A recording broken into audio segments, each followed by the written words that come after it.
বিসমিল্লাহির রহমানির রহিম। হে সমস্ত জগতবাসী, আজ আমি শামীম আলী চিশতি আপনাদের সামনে এমনই একটি আলোচনা নিয়ে এসেছি যে আলোচনা কেউ নিজের মধ্যে সেট করতে পারবেন না, আবার ফেলেও দিতে পারবেন না।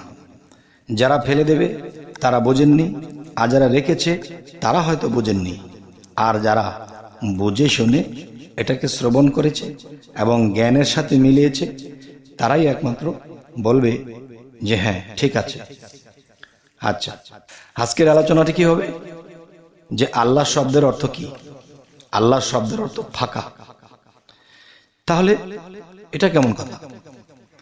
আল্লাহ শব্দের অর্থ যদি ফাঁকা হয় তাহলে আমাদের কি অবস্থা হবে? তাহলে আমরা কি? আর আমরা কাকে ডাকবো? ফাঁকা ডাকবো আমরা? না, এখানে অবশ্যই বোঝার আছে। ইনশাআল্লাহ পুরো ভিডিওটি শুনুন, টানবেন না। আচ্ছা, তবে এই ফাঁকে আমি আরো একটি কথা বলে নিব যে আমরা কিন্তু কোরআন কোরআন করি, কিন্তু কোরআন মানা হয় না। আমরা মুসলমান মুসলমান বলি, কিন্তু মুসলমানের যে কর্তব্য, যে কর্মকাণ্ড, সেগুলো আমাদের করা হয় না। তাই এখন আমি বলবো, সূরা হুজরাতের মধ্যে আল্লাহ বলেছেন যে নিন্দাকারী গীবতকারী মৃত ভাইয়ের মাংস খাওয়ার সমান।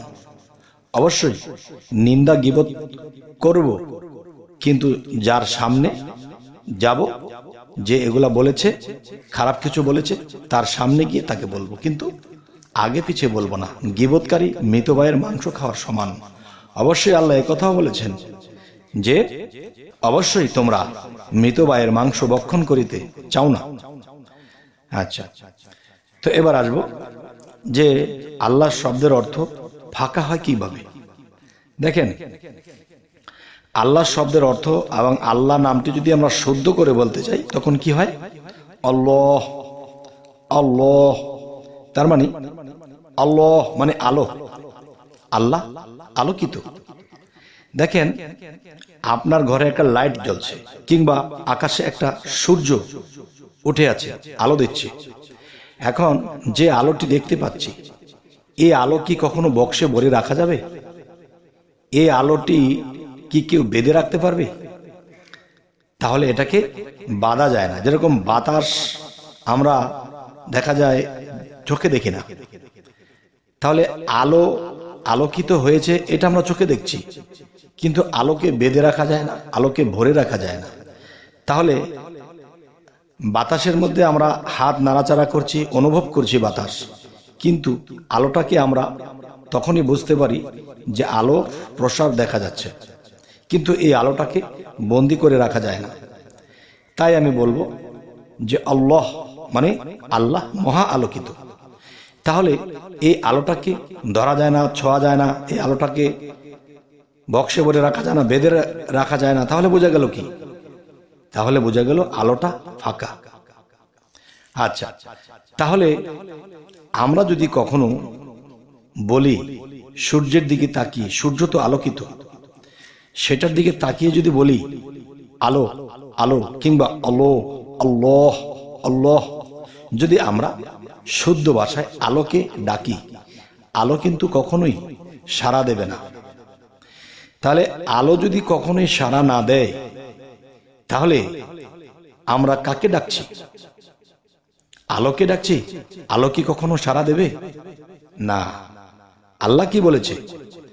আমি যুগে যুগে নবী রাসূলদেরকে পাঠিয়েছি, তারা আলোকিত, তারা আমার আলোয় আলোকিত। এখন নবুয়ত খতম হয়ে গেছে, নবী আর আসবে না। এখন বর্তমানে ওলিয়া উলিয়া কামেল পীর মুর্শিদের যুগ।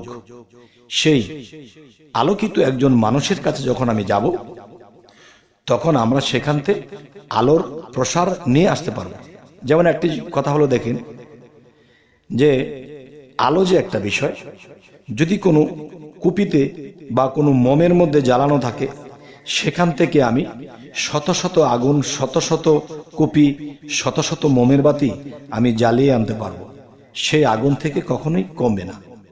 তাই আল্লাহ এমন কথাও বলেছেন, হে মোহাম্মদ, হে মোহাম্মদ, আমি তোমাকে সূর্যরূপে প্রেরণ করিনি, আমি তোমাকে কুপিরূপে, বা আমি তোমাকে কুপি বা ফিদিন এরকম কিছু রূপে আমি তোমাকে পাঠিয়েছি, প্রেরণ করেছি।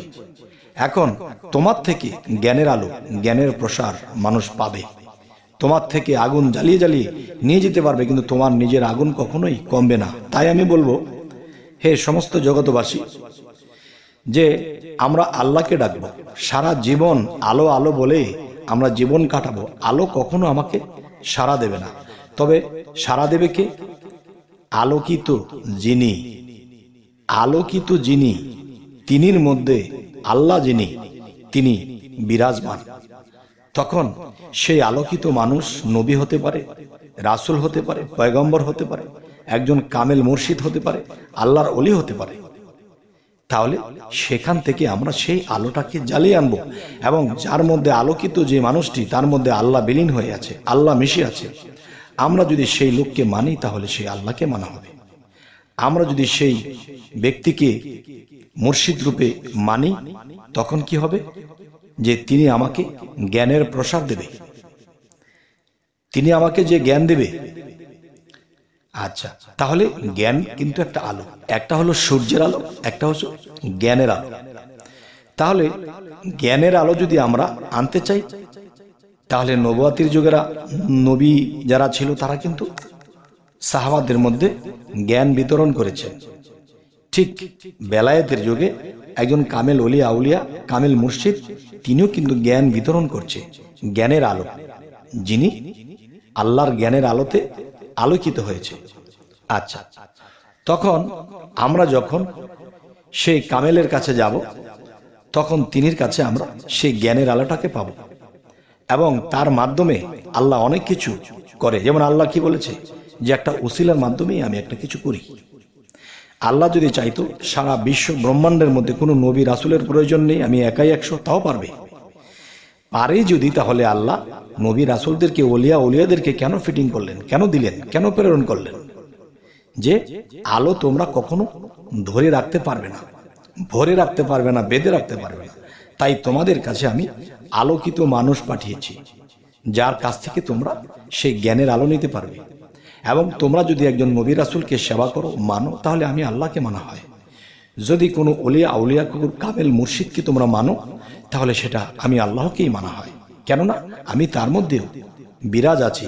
যেরকম নবীদের মধ্যে ছিলাম, এরকম নবীদেরকে আমি বন্ধু বলে ডেকেছি, তেমনি ওলিয়া আউলিয়াদেরকেও আমি বন্ধু বলে ডেকেছি। তাহলে সেই বন্ধুদের মধ্যে আমি আছি। তাহলে আমাকে পাইতে হলে, আমাকে ডাকতে হলে, আমাকে চিনতে হলে, তাহলে তোমরা একজন ওলিয়া আউলিয়ার কাছে যেতে হবে। তখন আমরা আল্লাহর সন্ধান পেয়ে যাব। এবং আল্লাহ কিন্তু কোরআনে কিছু কিছু জায়গায় বলেছে, খুলেই বলেছে, কিন্তু এই কথাগুলো একদল তাফসিরের মাধ্যমে এটাকে ডাকনা দিয়েছে। যেমন সেই কথাগুলো হলো কি, যে একটি তাফসিরের মধ্যে লেখা হয়েছে যে যারা দুনিয়াতে আমি আল্লাহকে দেখলো না এবং দেখার চেষ্টা করলো না, তারা হাসরের দিন অন্ধ হয়ে উঠবে। তাহলে বোঝা গেল কি, আল্লাহ দুনিয়াতে বান্দার সাক্ষাৎ ঘটাবে।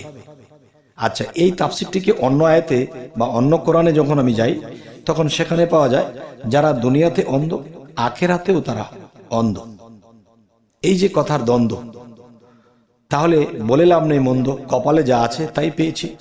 এখন সঠিক বোঝার জন্য একজন আল্লাহর সাথে যার কানেকশন আছে, আল্লাহর সাথে যার বন্ধুত্ব আছে, এরকম ব্যক্তির কাছে গিয়ে নিজকে চিনব।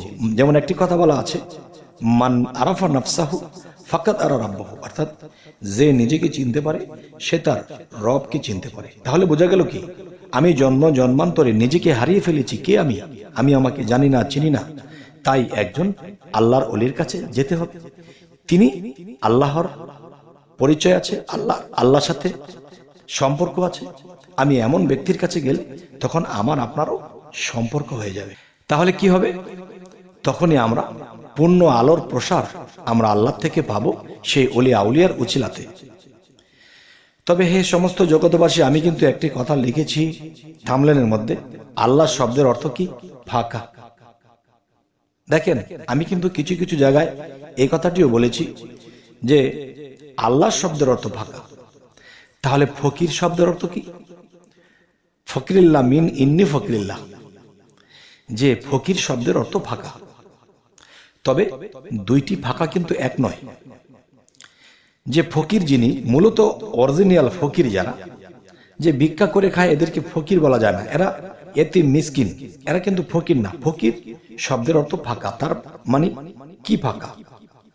যে ফকির শব্দের অর্থ ফাঁকা এসেছে যে তার হৃদয়টা সবসময় ফাঁকা। এই দুনিয়ার আভিজাত্য, দুনিয়ার সম্পদ, দুনিয়ার মায়া মহব্বত সে কখনোই তার হৃদয়ে স্থান দেয়নি। তার হৃদয়টা ফাঁকা। আর যার হৃদয়টা ফাঁকা সেই ফকির। আর সেই ফাঁকা জায়গার মধ্যে আল্লাহ আসে, সেই ফাঁকাতে আল্লাহ বসে। তবে আল্লাহ যদি সেই ফকির নামের ফাঁকার মধ্যে বসতে হয় তাহলে কিন্তু সে আল্লাহ নিজেও ফাঁকা। নিজে ফাঁকা কিরকম? আল্লাহ মহা আলোকিত। এই আলো সেই ফকির নামের ফাঁকার মধ্যে গিয়ে বসে, তখন কি হয়? দুই মিললে একাকার। তাই আমরা একটা কথা বলে থাকি, একদল বলতেছে রাসূল আল্লাহ, আর আরেক দল বলতেছে কি রাসূল উল্লাহ। রাসূল আল্লাহ, রাসূল আল্লাহ, মানে রাসূলের সাথে আল্লাহ একাকার, দুই মিললে একাকার। এই জন্য আল্লাহ বলেছে তোমরা আমার রাসূল হইতে আমাকে পার্থক্য করিও না। আচ্ছা, তাহলে যে কথাগুলো আজকে বলা হলো অবশ্যই আমাকে মন্তব্য করবেন, যে মন্তব্যটি যে ভালো লাগে আপনাদের, যে হ্যাঁ তিনি খারাপ বলেছে, ঠিক আছে খারাপ লিখে দিন। যদি মনে করেন যে কথা ভালোই বলেছে তো আলহামদুলিল্লাহ। তো সামনে আপনারা কি ধরনের আলোচনা চাইছেন সেটিও আমি বলার চেষ্টা করব, এবং আমাকে অবশ্যই জানাবেন। আমাদের চ্যানেলটিকে অবশ্যই সাবস্ক্রাইব করে নেবেন, যদি ফেসবুক হয় তবে ফলো করে নেবেন। সকলে ভালো থাকবেন। আল্লাহ হাফেজ।